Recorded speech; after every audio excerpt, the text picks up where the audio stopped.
Right, guys, Cossy here. Player ratings for the Arsenal 1, Lens 2 in France. Not the best of performances, but of course, let's dive into some of the players and the performances because I think, like I said in my match reaction, the players let us down. Mikel Arteta will feel let down, everyone will feel let down, but the players let us down and they let themselves down. This was a massive opportunity to go and get 6 points out of 2 wins, out of 2 games in the Champions League.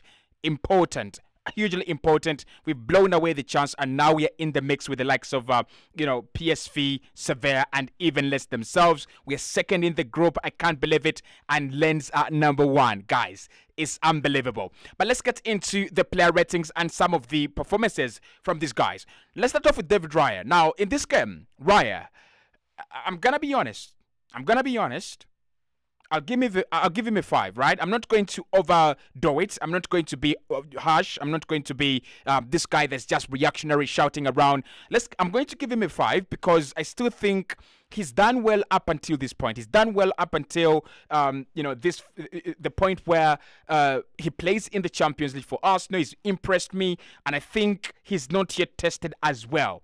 I said that when we talked about Ramsdale being potentially linked with Chelsea and a couple of other clubs, and I said David Raya is not tested, and I don't think he's tested. And the few times where he has been tested, I really don't think some of the goals he's got a lot to do with, right? For example, the Tottenham Hotspur goals, I don't think he's got a lot to do with those goals. Today, he should have done better on the first goal, in my opinion, especially with his positioning. And I think this is what Mikel was always talking about, that when you have a good goalkeeper and you have a second good goalkeeper, they can push each other. They can actually push each other. But the question is, does David Raya feel confident in goal, or actually is he under pressure? Is he under intense pressure to perform? Have we created a problem for ourselves that our goalkeeper isn't that confident and isn't that committed? He knows that he's always looking over his shoulder. He's always looking on the bench to say, to look at Ramsdale. I'm not really sure about that. But today, he was absolutely horrendous. Really horrendous. And I don't think he runs away with it. The distribution to the first goal is poor. Is purely poor. And I think Takiro Tomiyasu's body language is even worse. He's not even in the mood to receive the ball. He's not even trying to run after the guy who's hijacked the ball. It was clearly miscommunicated. So he gets that one wrong, and he doesn't get back on his line. And it's easy for Lens. It's absolutely very, very easy for Lens. And then the second goal, maybe I wouldn't really blame him much. But for a goalkeeper who has displaced Aaron Ramsdale, there's some high caliber saves I want you to see. Now, I want you to do. Now, I've seen one against Tottenham Hotspur that was actually very good, but that's not enough. You've got to produce these high caliber saves every single time. And Aaron Ramsdale, even when at times we talk about his mistakes and all things like that, he produces the high caliber saves. That's one of the reasons why we like him. It's one of the reasons why some people defend him and some people literally say he has nothing to offer. But he produces 1v1 high caliber saves, right? So Ramsdale, 5 out of 10, not a good performance, one to forget, and he's got to build his confidence from that. It will have dipped. He's got to build his confidence, especially if Mikel is going to play him against Manchester City. I'm not saying drop him. I'm not saying he's a bad goalkeeper. I'm saying he's had a bad game. Takiro Tomiyasu, he started over Ben White, and I was happy. I was happier because I thought FC Lens would actually do that kind of attack, counter-attack system. They would want to expose us on the break. And I thought Takiro Tomiyasu is a much better player when it comes to 1v1 situations. And therefore, he would deal with the speed of Elie Wahi and all these other guys at Lens. Horrendous. Not a good game as well. Not a good game, Takiro Tomiyasu. I'm going to give him a 2 out of 10, Takiro Tomiyasu. 2 out of 10, not a good game. As again, not a player that I would drop. I would want to still see him against Man City. I think he's a much better player, 1v1, than Ben White. I would want to see him start against Man City. But in this game, he was poor. He was very, very poor. Alexander Zinchenko, the midfield maestro, the guy who tucks into midfield, the guy that makes things happen in the Arsenal midfield, non-existent today. purely non-existent. Because with Zinchenko, what he allows us to do is to form that double pivot with Declan Rice or Thomas Partey, and then allow us to have numbers in midfield and dominate the midfield. I don't think we dominated the midfield. I don't think we were good enough. I don't think our midfield was even to 1 out of 5 or 1 out of 10. It wasn't there. It was like 0.06 out of 10. So Alexander Zinchenko, because today I didn't see anything, 2 out of 10. Absolutely, 2 out of 10. And that is not the lowest ranking I'm going to give a player in this video. Gabriel and William Saliba. I'll give them 1 out of 10, both of them. I'll give them 1 out of 10 because of 2 things. They had to deal with one guy, and that guy is Eliawahi. And both of them failed to take the responsibility of who was going to deal with him, and both of them failed to take the responsibility of how to deal with Eliawahi. It was embarrassing. The first goal is embarrassing because Eliawahi receives the ball in chunks of space. Like he had both land in that Arsenal defense. He had just, he, as if he was a real estate agent. And after that, he comes down. No one closes him down. Saliba is so slow and finds a perfect pass for an assist. We can't allow that to happen. For a centre-back pairing that has annihilated Erling Haaland in the Community Shield, for a centre-back partnership that has dealt with strikers like Taiwo Awoniyi, that has dealt with strikers like that has dealt with Premier League strikers, quality strikers, I don't expect that to happen, and I think that was bad. 1 out of 10 for Saliba, 1 out of 10 for Gabriel. Yeah, it's kind of an overreaction, but I rate these guys highly, and both goals are avoidable. They should be doing much better on the goals. No question. They should be doing much better on the goals. I think Saliba on the first goal should have done much better. He should be ashamed. On the second goal, again, both of them should have done much better because the ball cannot be crossed miles away. It comes crawling into our penalty area. Eliawahi has a lot of time, a lot of space to pick his spot, and he picks it. No. I'll blame David Raya, but I'll blame the defenders as well. Those goals are goals that Man City don't concede. Those goals are not goals that you find top sides conceding. Silly goals. 1 out of 10 for the centre backs. Declan Rice, whether he was fit or not in this game, I'm not going to be overly harsh.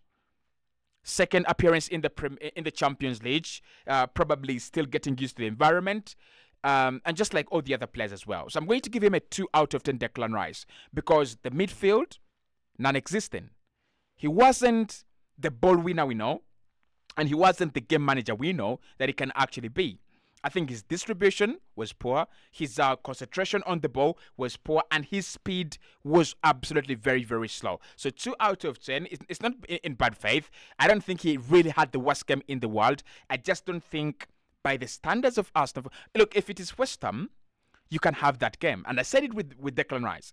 If you're playing for West Ham, you can have 10 bad games out of 28. Out of 38 in the Premier League, or out of 16 in the Europa League or Conference League, and it will be okay. At Arsenal, you're the breath, you're the air that we breathe. You're our midfielder. You're our maestro in midfield. You're important. You've got to prove that you're important. 2 out of 10. Kai Havertz, 0. Yeah, Kai, 0. Today, nothing. I'm not going to say much. Nothing. Because I don't have an agenda against Kai. I don't have an agenda against Kai. I really don't. So, 0. Odegaard, the same thing with Kai. The creativity, 0. 0 creativity. We didn't create any chances. I didn't see, the creativity. I didn't see the spark in the midfield. Odegaard and Kai, 0. Absolutely. Because for me, those two are the number 8s stroke number 10s. When you don't create anything in the game, they've got to be answerable, right? Takara Tomiyasu had a chance to score. Odegaard, not sure. Kai, not sure. So for me, when you're non-existent and the team doesn't create, it means you didn't appear in office today, and Odegaard and Kai didn't appear in office today. 0. Yeah, 0. And I would love to see a change finally. I'm going to admit it and I'm going to say it. It's true. I would love to see a change in midfield. I would love to see a permanent change in midfield. I would love to see Fabio Vieira, Odegaard, and either Partey or Declan Rice, or Partey, Rice, and Odegaard. I would love to see a change because with Kai and Odegaard, something's missing. We don't govern games. We don't get a good grip of games, and then the creativity is also not there. What Fabio Vieira would give us is that extra creativity in the team, and what Declan